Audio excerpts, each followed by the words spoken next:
Hey, how's it going, everyone? Hope you're enjoying your day whenever you're watching this. I'm recording this on New Year's Eve 2018, so we are at the end of another year of my life. This video is going to be a lot about me, reflecting on my year in 2018 and talking about what I want my 2019 to look like. So if you want to hear me talk about me, and more me, stick around. So about a year ago today, I uploaded a video called YouTube in 2018, where I shared my New Year's resolutions for the year 2018. I just watched that video a couple of minutes ago, and I am proud to report that I failed every single one of my New Year's resolutions that I had in that video, YouTube in 2018. Let me share those New Year's resolutions with you, my resolutions for 2018 that I failed. I, quote, wanted to find a direction on YouTube.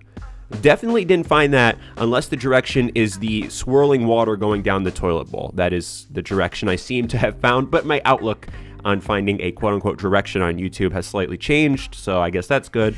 I wanted to sell merch on YouTube.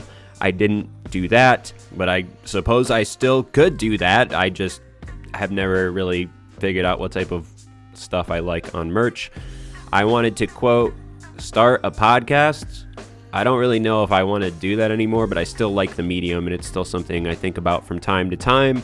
I guess that's kind of related to finding a direction on YouTube. And this is the one that disgusts me the most. I wanted to read more books, quote unquote. 2018, I think, is the first year in my life since I've learned how to read that I did not finish a book. I read some of a book, the Expanse series of books, the sci-fi books. I mean, they're kind of long. They're not even that long. I'm sad I didn't finish like a few of them. And I got into that, but I didn't finish a book. So I got an F on my report card for my 2018 New Year's resolutions. Funny thing about that video, though, when I recorded that video, I knew that 2018 had the potential to be a big year for me. Two of the things I didn't say in my New Year's resolution video because they're kind of personal to me and I didn't know if they were going to happen. I knew at the start of 2018 I was going to attempt to buy a house, really big life moment, and I was going to attempt to impregnate my wife. That is a really gross way to say that. I had to Google first how to have sex with a woman. After some Googling in an incognito tab, I figured it out, and my wife is now pregnant with our first child, and I bought a house. So I think you could say, in terms of big life achievements, 2018 was the most important year in my life. Also, a third thing that's kind of underrated that I was really proud that I did public speaking for the first time since high school. I wrote a speech, I made a presentation, I gave it to, I think it was about 200 people total over the course of 3 presentations. Some were smaller, one was much larger than the other two. And it was something that made me nervous, but something I knew was kind of in my wheelhouse. And I did that in 2018, and it made me extremely happy. It's the first time in a couple of years that I've done something not super related to YouTube. And it was my own thing, and I did it on my own. And that made me feel really, really good. Gave me a nice shot of self-confidence. Right now, I'm going to share with you guys my 2019 New Year's resolutions, some of which I plan to actually keep this year. So I have 5 New Year's resolutions for 2019, and one that is more important than all of the others. So I actually have 6, but one matters more than the other 5. My first resolution is to actually read some books. I'm going to count how many I read too. I have some books on fatherhood that I want to read, some biographies I'm interested in that I got for Christmas, like Robin Williams' biography, some inspirational business books, one that B-Dubs recommended to me that I'm really interested in reading and just, trying to figure out what I'm doing here on the internet and with business and stuff like that. Finish a book. And related to reading books, I would like to, this isn't a resolution, but I think it's very related to reading books, because if you're reading books, you're not on your phone. I spend way too much time on my phone, and it makes me kind of sick, because you can just look at your phone for hours and hours and refresh and get new information on your phone, and it just never ends. And it's really unhealthy and really gross, and I don't like that habit that I have, and I would like to be off social media more and be in books more. So major 2019 resolution that I'm definitely going to do, and mark down how many books I read. Kind of a practical one at number 2. I'd like to make a website that kind of sorts what I do and who I am as a person, in hopes of being able to show that to potential employers that I might need in the distant future or maybe near future and say, hey, look, I had a YouTube channel and I've done public speaking before. This is like a digital resume, so I can prove that I haven't been homeless for the past 8 years, because that looks a little weird. My resume gap goes from picking up trash to you're 28 now. That's kind of strange. And that's something I'm already looking into. So making a website in 2019 that just says, hey, me, Joel, this is my website.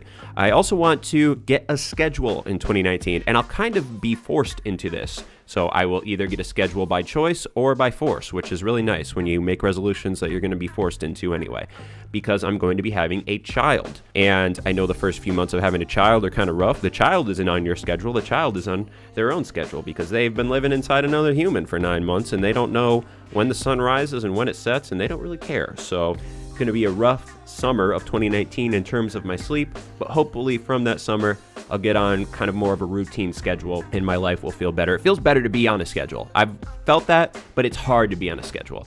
It's like it's a duality to it, because you have high self-confidence and you feel good and you feel productive, but at the same time, it's just hard to maintain a schedule. If you just get off it for a couple days, you don't want to get back on it. So I want to have a solid schedule in 2019.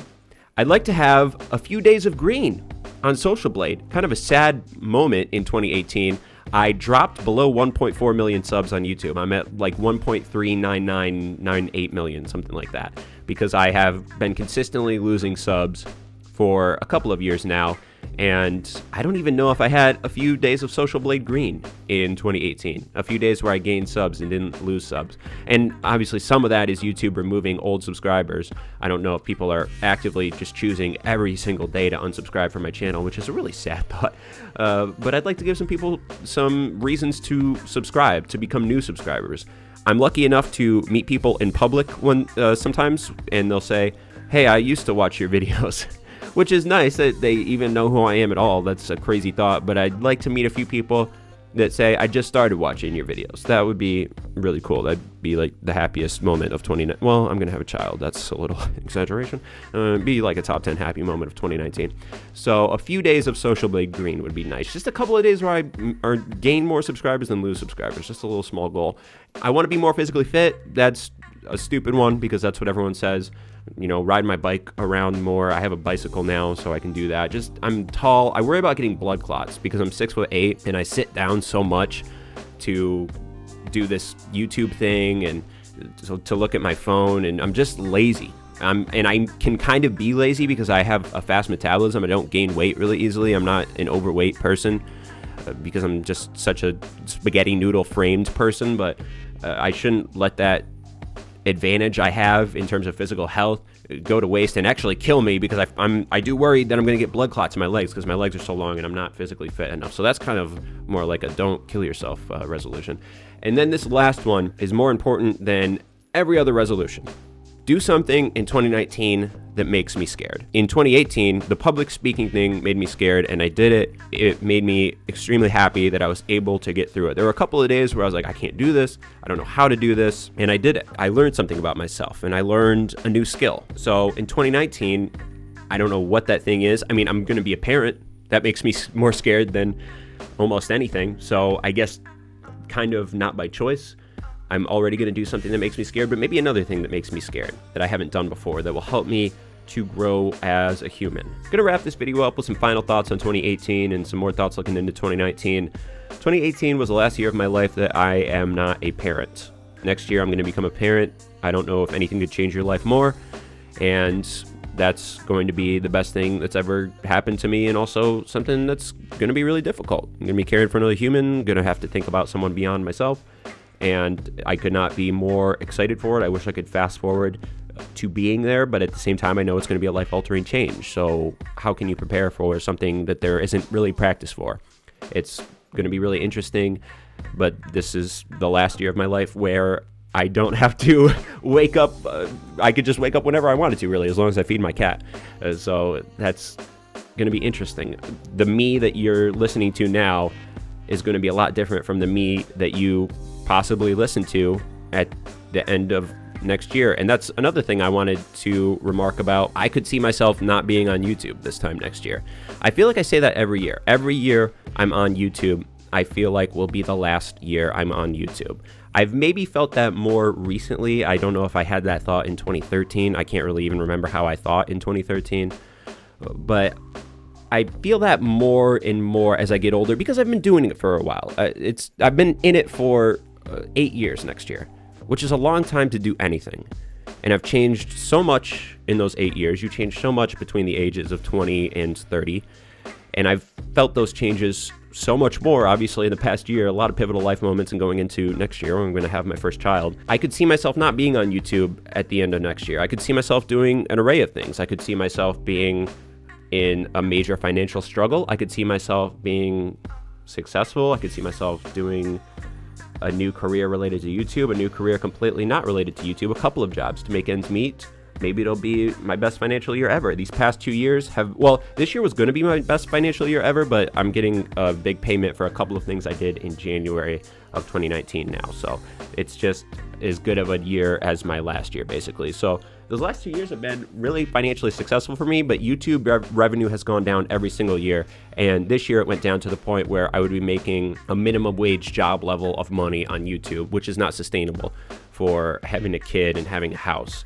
So that's really concerning if I can't keep outside deals up, which I don't control that. I control YouTube revenue to a degree because if I just upload more videos, even if some get demonetized, the more you upload, the more revenue you stand to make. But I sometimes will lose contracts, and you got to find another contract, and that's really scary. And I've gotten through that before, but it kind of feels like I'm not super religious, but sometimes I literally have just made money by going to events and meeting people there, and they like me, and they're like, hey, you want to do this thing? How strange is that in life? I'm going to try to teach my kid the value of networking, because networking has saved my ass more times than I could even describe to you guys. If I write a tell-all book on my times on YouTube one day, I'll have to tell you the amounts of money I've made by just going out to a bar with people. This is a crazy industry. It's a crazy fucking life. And I am so lucky to be in a position where I'm still financially able to do this many years into it. Hopefully this time next year, I know I'll be happy in one sense because I'll have a kid. Hopefully I'm not scared out of my fucking mind because I can't find a way to make ends meet, and you guys won't even be hearing from me because I won't be on YouTube. But it's a year where I know I will have so many changes and I'll just be a completely different person. So I'm excited to meet Joel in December of 2019, and hopefully you guys hear from him too. So thanks so much for watching this video, guys. Thanks for sticking around for however long you've been here. Appreciate you all. Love you all. Have a great rest of your day.